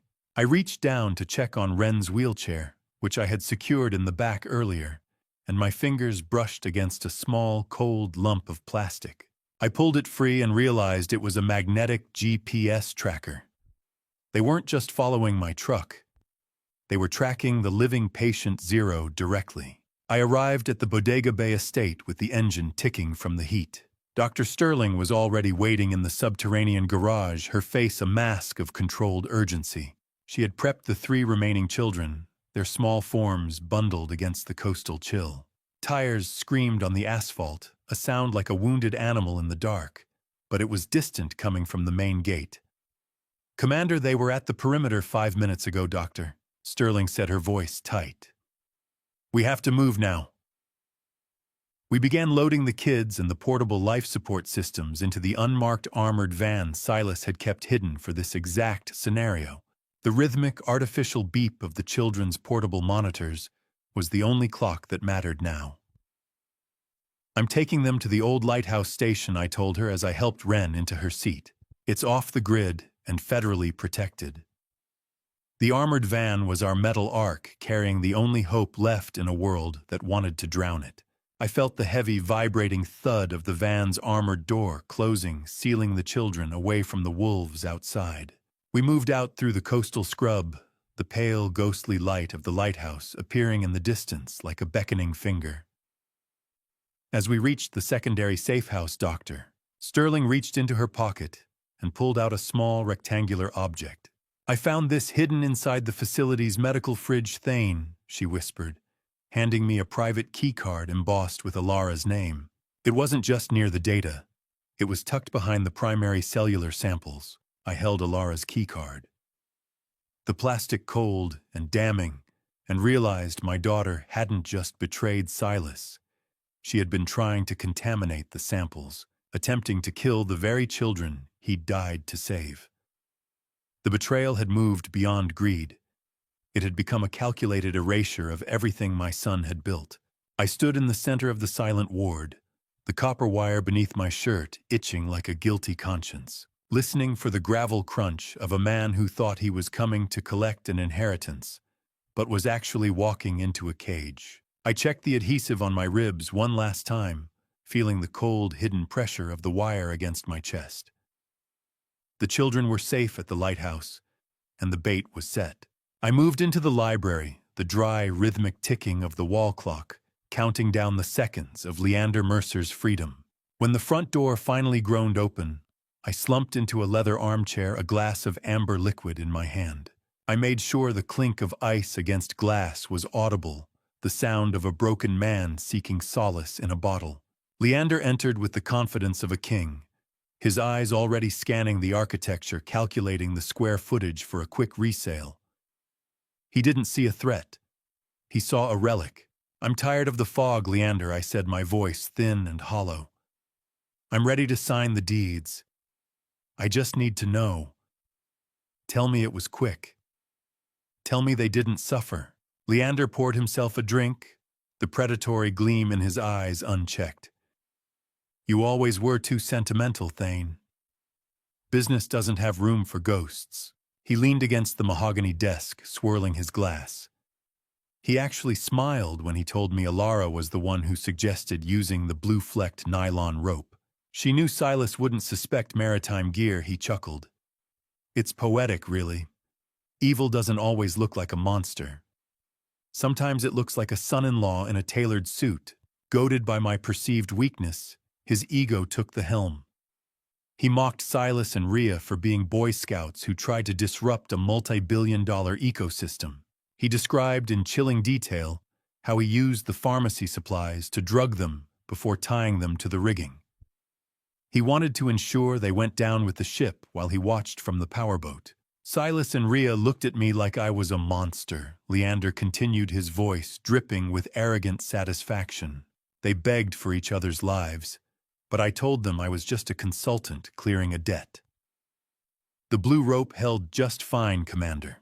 Your son and daughter-in-law's Coast Guard knots were the only things that worked that night." He laughed about the $500,000 PharmaCorp bonus, calling it the easiest money he ever made.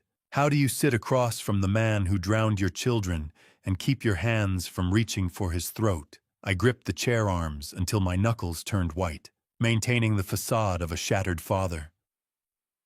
"I can still see their faces when the water started coming in," Leander said, his eyes glinting with a cruel pleasure.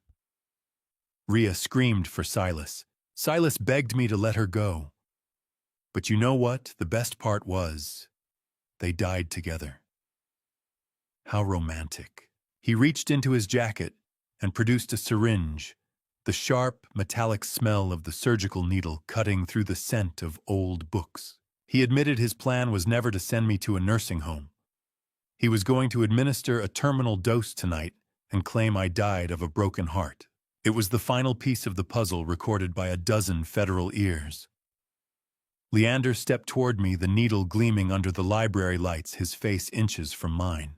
"Anchorage is a long way off, old man," he whispered, unaware that he had just spoken the very word that would end his life as a free man.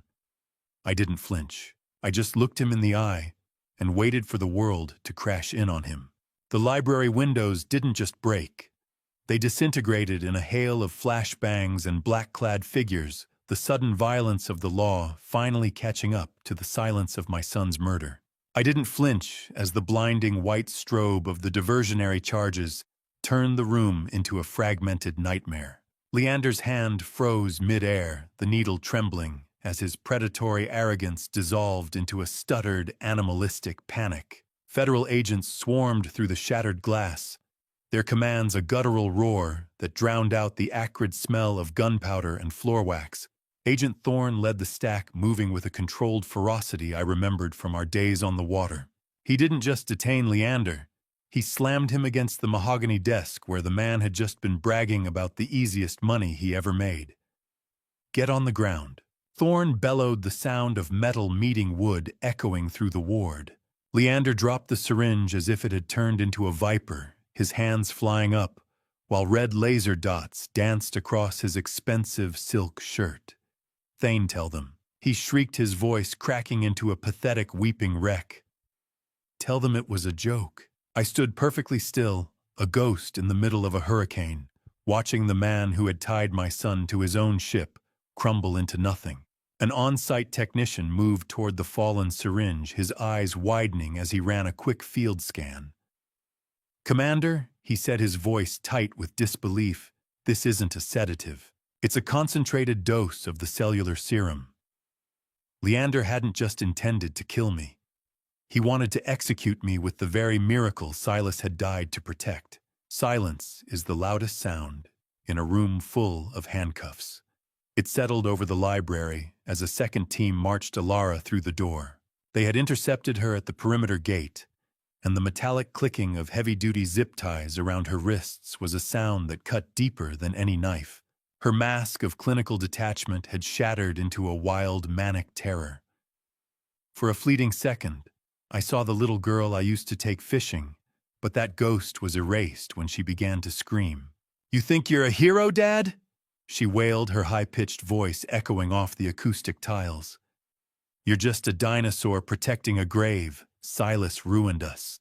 He deserved to die for what he was doing to our future." Watching my daughter in chains was like watching my own reflection shatter in slow motion. The betrayal was complete, a total moral collapse, recorded on every microphone taped to my skin. The cold, sharp bite of the winter wind whistled through the broken glass as I turned to Thorne. "Take them out of my sight," I said, my voice barely a whisper. "Before I forget, I'm a man of the law." Thorne nodded, signaling the team to haul them out. But as Alara reached the threshold, she twisted her head back, a jagged, hideous smile on her face. "You're too late anyway," she spat. "Gregory Vance is already at the lighthouse. He's probably tucking your little miracles in right now." I looked at Thorne, the color draining from his face, as his radio crackled with a frantic distress signal. The secure location was no longer secure. The leak had been deeper than we ever imagined, and the shark was finally in the nursery. The smell of industrial bleach and recycled air always felt like a funeral shroud. But as I sat behind the reinforced glass, it was the sight of my daughter in orange polyester that finally broke the last of my maritime resolve. 2 weeks had passed since the raid at the lighthouse, a night that haunted me with the knowledge that Gregory Vance's breach had been nothing more than a lethal feint. Thorne had confirmed my fears days ago. While we were racing to save the children, a remote virus was tearing through the digital server backup I had mirrored. The cure Silas died for was now a fragmented mess of corrupted code. I sat in the high-security visitation wing of the Sonoma County Detention Center, the low, electronic hum of the recording devices in the walls, a constant reminder that every word spoken was a piece of evidence. Alara looked at me with a hardened bitterness that made my skin crawl. "You look old, Dad," she said, her voice devoid of the warmth I had spent 30 years trying to nurture. "Was saving 3 orphans worth destroying your own blood?" "I didn't destroy this family, Alara," I replied, keeping my tone as flat as a calm sea. "I just stopped the person who was burning it down." She mocked the concept of Silas's hidden clinic, calling him a fool for playing God without a profit margin. Glass is a strange barrier. It lets you see the monster, but it keeps the scent of the blood away. I watched the cold, oily smear of her fingerprints on the glass as she leaned closer, her eyes flashing with a predatory intent that I finally recognized as her true nature. I remained stoically silent, letting the recorder capture her lack of remorse. Just as I prepared to stand and end the session, She stopped me with a single, slow movement. She placed her hand against the glass over her abdomen, her expression shifting into something sickeningly triumphant. "I'm pregnant, Dad," she whispered. 12 weeks. If I go to prison for life, your only grandchild grows up in the system." The news hit me like a rogue wave, a sudden sharp kick of adrenaline that left me breathless. "You're using a life that hasn't even begun to pay for the ones you took." I said, the bitter taste of jailhouse coffee rising in the back of my throat. How many generations of garrisons have to pay for the sins of one afternoon in the fog? I walked away from the booth without looking back, my boots echoing on the linoleum like a death knell. I climbed into my truck, the rhythmic thumping of the heater fighting the January chill as I sat in the parking lot. I pulled up the audio from the session, intending to verify the recording for Thorne, but as I reviewed the tape, I heard something the room's ambient noise had nearly buried. Alara had been whispering into a hidden wire of her own, a desperate confession to a district attorney she'd been dealing with for weeks. She had been preparing to flip on Leander long before I ever breached the lab. I listened to the tape again, the sound of Alara's secret deal crackling through the speakers, and I realized that in a family of sharks, I was the only one who hadn't learned how to bite until it was too late. I stood in the back of the federal courtroom, watching the high-definition cameras capture the fall of a multi-billion-dollar empire, while the woman I raised was led away in chains. The air in the gallery was thick with the smell of floor wax and old wood, a scent that usually promised stability, but today only underscored the magnitude of the wreckage. Outside, the muffled roar of the crowd sounded like a distant storm surge, a million voices demanding the justice I had spent months hunting in the dark. In the courthouse lobby, the news montages were relentless. The mirrored data I had secured from the Bodega Bay facility had been released by the FBI, exposing PharmaCorp's systematic suppression of pediatric cures. Today's leak confirms that PharmaCorp put a price on the life of every child in America, a reporter shouted over the din. Protests had erupted globally, as the Protocol 7 efficacy rates were verified by independent labs. The corporate board, including Gregory Vance, had been indicted on RICO charges. They didn't just hide a cure, they patented a murder. In a move that stripped the profit from the predators, the federal government seized all of PharmaCorp's assets and granted the Protocol 7 patents to a nonprofit foundation led by Dr. Sterling.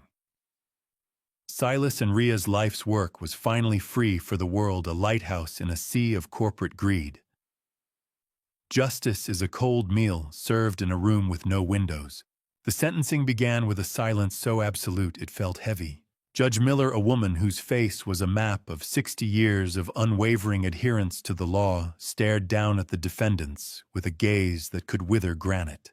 Leander Mercer was sentenced to life without parole for the double homicide of Dr. Silas Garrison and Dr. Ria Garrison, as well as corporate espionage. The weight of the evidence, the blue-flecked rope, the anchorage recording the blood money, left him a hollowed-out wreck in a tailored suit. Alara received 8 to 15 years. Her plea deal was mitigated by her pregnancy and cooperation with investigators, but hardened by the evidence of her attempts to contaminate the medical samples and her role in the gaslighting campaign. The defendant's actions were not a lapse in judgment. They were a calculated erasure of human life for profit, Judge Miller declared. The gavel's strike was the final shot, in a war that had no survivors, only witnesses. The echoing, hollow thud of the judge's gavel signaled the end. I hoped the money was worth the silence, Alara, I thought, as she was escorted through the heavy oak doors toward the holding cells. She didn't look at me until the very last second. As she passed, she dropped a folded piece of paper at my feet with a quick, desperate flick of her wrist. I waited for the blinding flashes of 100 press cameras to subside before I retrieved it.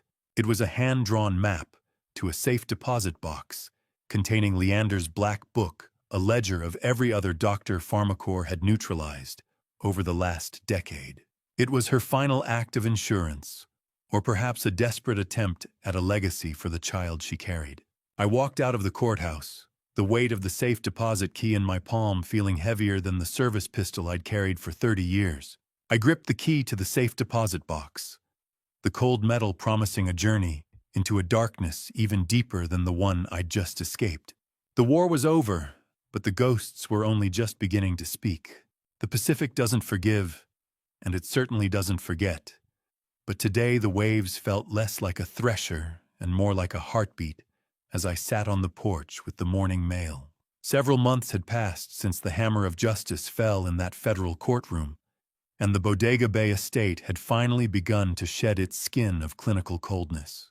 The smell of salt spray and wild jasmine carried on the breeze a natural sweetness that was slowly replacing the ghost of antiseptic. I sat on the quiet, salt-stained porch, the warmth of the morning sun on my weathered hands, providing a comfort I hadn't earned in a long time. First letter, July 15th, 2025. I found a stark white envelope in the stack, marked with the State Correctional Facility's stamp and a return address that made my breath hitch. The institutional stationery felt rough under my fingers, a tactile reminder of where my daughter now lived. I opened it slowly, the sound of the paper tearing like a small defeat. Dad, I didn't understand the weight of a life until I felt one moving inside me. I'm 12 weeks pregnant now. The doctors say it's a boy. Every kick reminds me that Silas and Rhea were right. Some things aren't meant to be sold. I'm sorry I forgot that. I don't expect you to respond. I just needed you to know that I finally understand what I destroyed. Alara, July 15th, 2025. Inside was a grainy ultrasound photo, the first clear image of my unborn grandchild. I stared at the small, curved form tracing the outline of a tiny head and the unmistakable Garrison jawline. I set the letter aside, unable to respond, and placed it in a drawer where it sat like a weight on my conscience. Second letter, October 8th, 2025. 3 months later, another envelope arrived. The handwriting was shakier, more desperate. I opened it, standing on the same porch, the October wind carrying the scent of salt and decay. Dad, the baby was born last week, October 3rd, 2025. I named him Silas Garrison Mercer after the brother I betrayed. He has his uncle's eyes. I'm allowed to see him twice a week through the prison nursery program. He's healthy, and I'm grateful for that mercy, even if I don't deserve it. The nurses say he's strong like his grandfather. I don't know if you'll ever want to meet him, but I needed you to know he exists. He has his uncle and aunt's strength already. Will you meet him someday? Alara, October 8th, 2025. A photograph fell from the envelope, a newborn wrapped in a simple white blanket, his tiny fist curled against his cheek. His eyes, Silas's eyes, staring into the camera with an unfocused wisdom. I looked at those eyes and felt my resolve waver a crack, forming in the wall I'd built around my heart. But I still couldn't bring myself to reply. I placed the photo next to the first letter, creating a small shrine to a relationship I didn't know how to repair. The dead don't need apologies. The living need a reason to stay that way. The realization hit me with a profound sense of responsibility.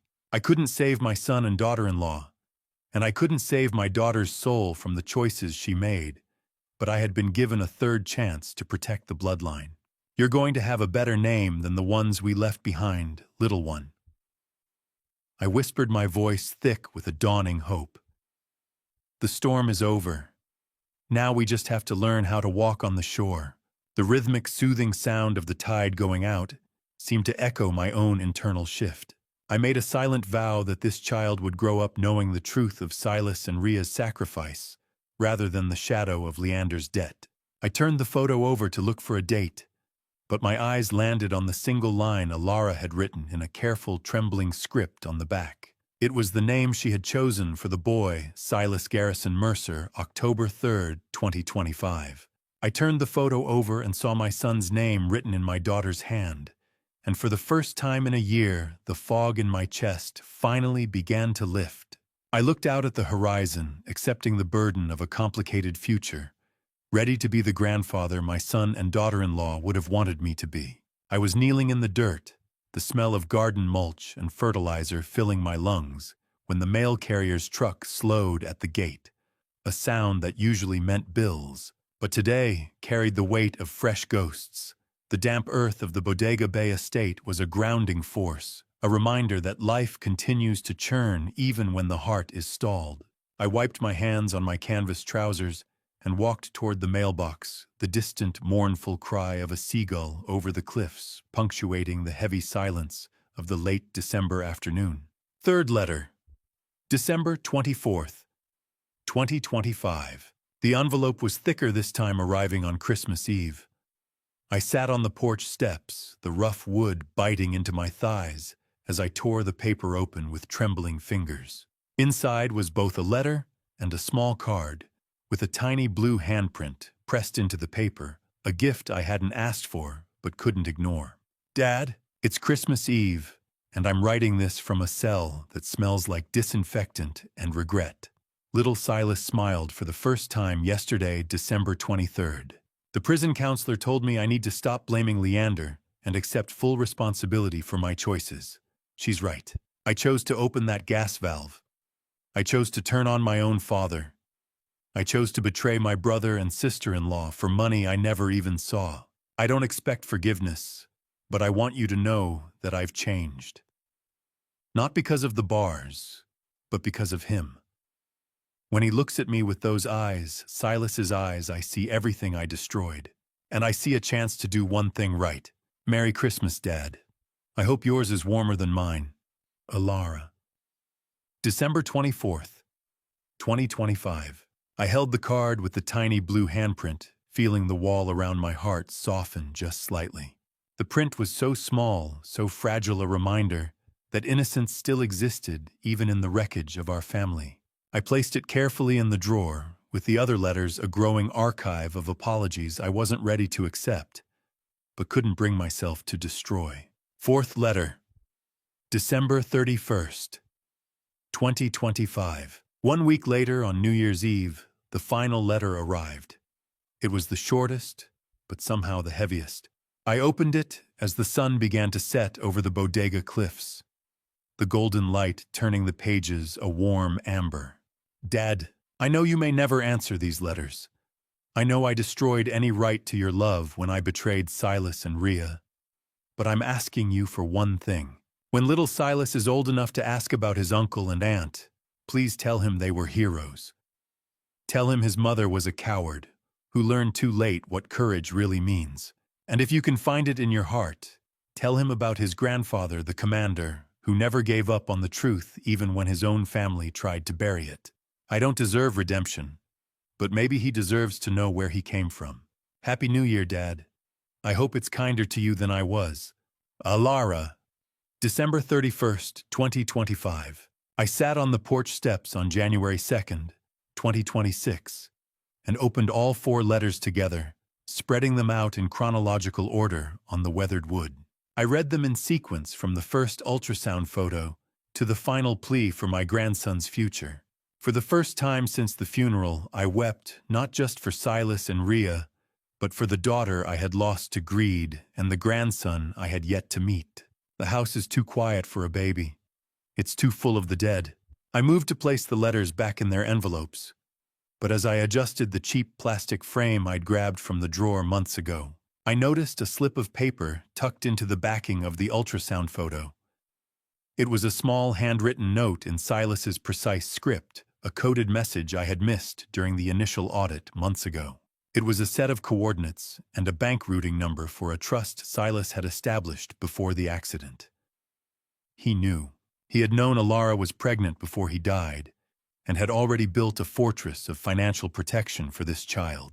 I stared at the infant's tiny clenched fist in the photo, and realized the true battle for Silas and Rhea's legacy wasn't fought in a lab or a courtroom. It was starting right now.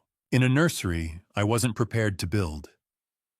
I stood up, the melancholy of the morning replaced by a familiar, disciplined resolve. It was time to go back to the facility and claim what was mine.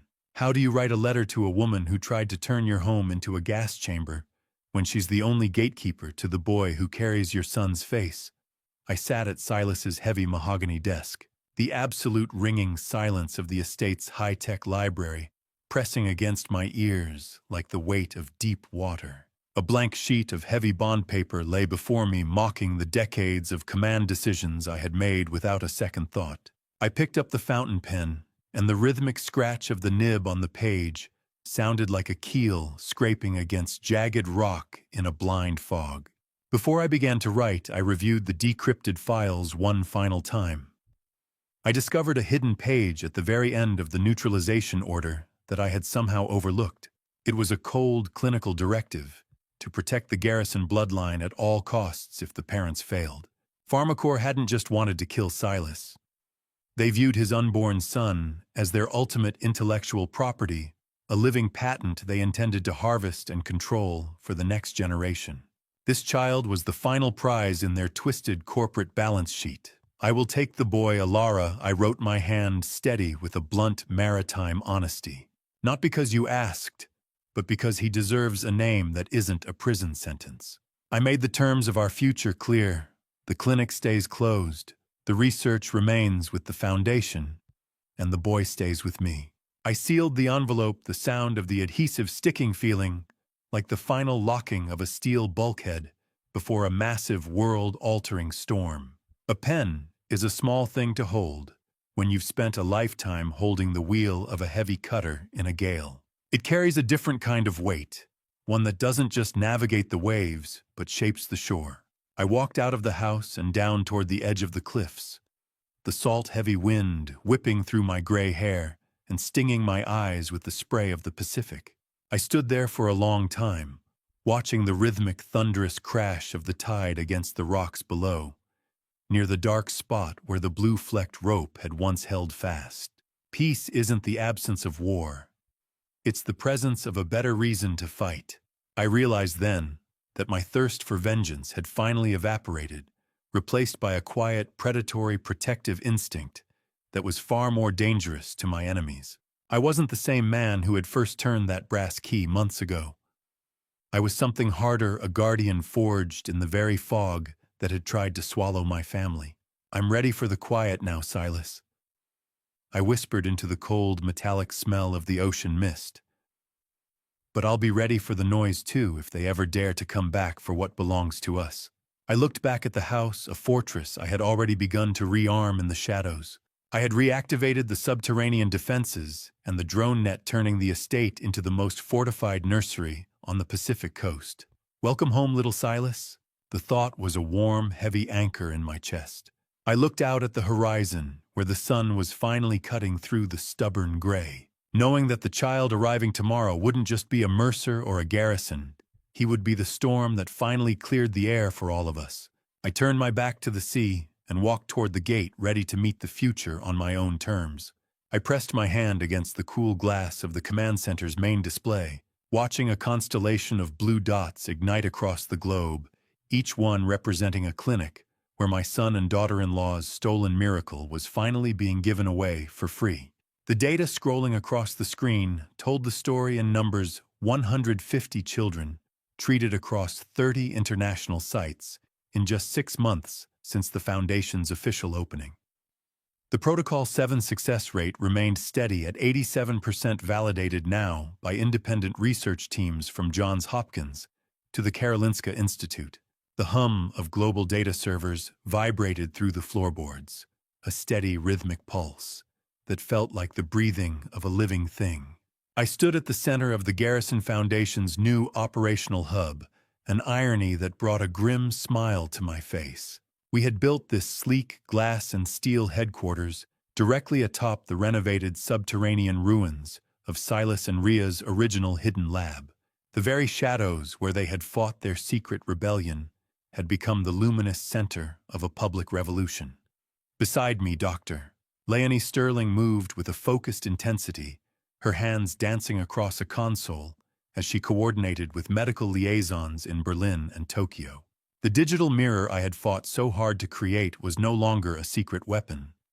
It was a public utility, rendering the corporate neutralization order a pathetic relic of a defeated era. Dr. Sterling appeared beside me, her tablet glowing with the latest clinical trial results. Thane, the National Cancer Institute just approved Phase 2 expansion. She said, her voice thick with emotion. We can scale to 300 patients by next quarter. Ren is officially 18 months tumor-free. She's asking when she can visit the ocean. I nodded, watching the young patient, now 8 years old, through the glass partition of the observation room. She was playing with building blocks, her laughter, a sound I'd thought I'd never hear again after Edith died. We aren't just treating patients, Thane, doctor, Sterling said earlier, her voice catching with the same bittersweet triumph I felt. We're breaking the back of the industry that tried to bury them. I nodded, watching the data flow. Silas and Rhea didn't want a monument, Leonie. They wanted a future. I think we finally gave them one. A legacy isn't written in ink or blood. It's carved into the lives of the people who survive because of you. Outside, the Foundation's flag snapped in the coastal wind, and I had personally ensured that the halyard was made of the same blue-flecked nylon rope that had once been used to destroy my family. Now it held the symbol of their salvation. I left the hum of the servers behind, driving out to the secluded cliffside cemetery, where Silas and Rhea lay side by side. The rhythmic, soothing roar of the Pacific followed me up the path, a constant companion that no longer sounded like a threat. I carried a heavy physical copy of the Foundation's first annual report and a laminated photo of baby Silas. Kneeling in the grass, I felt the cool, grainy texture of the granite headstones beneath my palms as I cleared away the salt-encrusted lichen and fresh cemetery lilies. The ocean is a graveyard that never closes, but today the water looked like hope. Mission accomplished. Silas, Rhea, I said, my voice low and steady, the report of a commander to his finest officers. The kids are safe. Your boy is healthy. The world knows both your names for the right reasons now. I'll see you both in the next life. Until then, I'll keep the watch. I stood up the wind, whipping through my hair, and noticed something I had missed when I arrived. Resting on Silas's headstone was a single, fresh, white rose. It was the unmistakable signature of the whistleblower, a silent signal that the dark network was still out there, watching over the Garrison legacy from the shadows. I turned back toward the car where little Silas was waiting in his seat, his wide eyes catching the golden light of the setting sun. As I opened the door, I noticed he was clutching a small object with infant intensity, the same silver compass Silas had carried on the day of the storm. The needle was steady, pointing true north, and for the first time in my life, I knew exactly where we were going. The sand was cold beneath my boots, a familiar grit that had grounded me through every storm. But today, the ocean didn't sound like a threat. It sounded like a conversation. I walked slowly along the Bodega Bay shoreline, the rhythmic low roar of the Pacific acting as a steady bass note to the light splashing of the tide. Little Silas, now a toddler with the Garrison jawline and a quiet, watchful intensity in his blue eyes, clutched his father's silver compass as if he already understood the weight of the heading. I carried him for a while, pointing out the way the orange and violet hues of the Sonoma sunset danced across the whitecaps. The smell of salt spray and damp kelp was thick in the air, a scent that once reminded me of loss, but now only spoke of endurance. The water takes what it wants, little one, I said softly, my voice carrying the calm authority of a man who had finally seen the end of a long campaign. But it always leaves something behind on the shore. I watched his small fingers trace the cold silver weight of the heirloom compass, the needle vibrating slightly before settling true north. I had recently finalized the paperwork to deed the entire Bodega Bay estate to a specialized trust. It was no longer my fortress.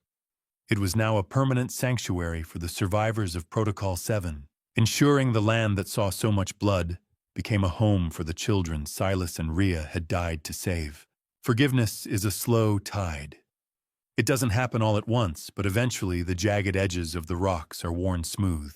I felt that smoothing now, a deep reconciliation with the man I had been and the man I had to become. Steady as she goes, I whispered as I set the boy down on the cool, shifting texture of the wet sand. You've got the helm now. He didn't stumble. He simply stood there watching the waves with a reflective depth that mirrored his namesake. I reached into my pocket and pulled out my old Coast Guard commander's coin, the metal worn smooth by years of nervous habit.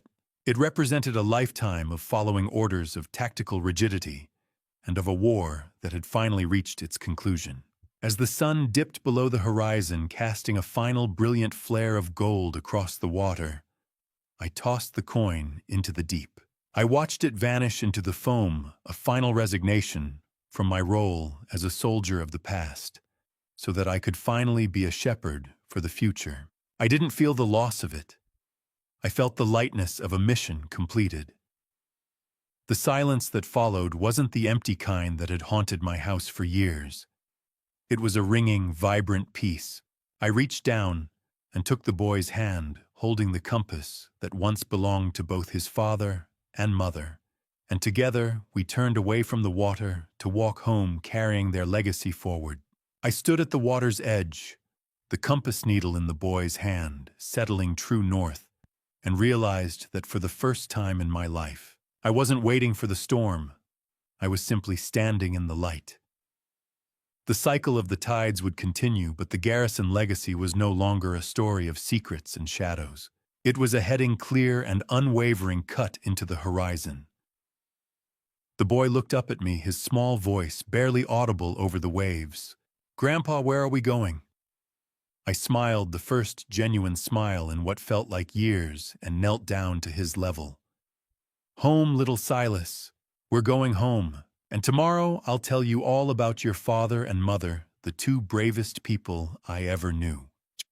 I stood up, lifting him onto my shoulders, and we walked together along the shoreline as the last light of day faded into the deep blue of evening.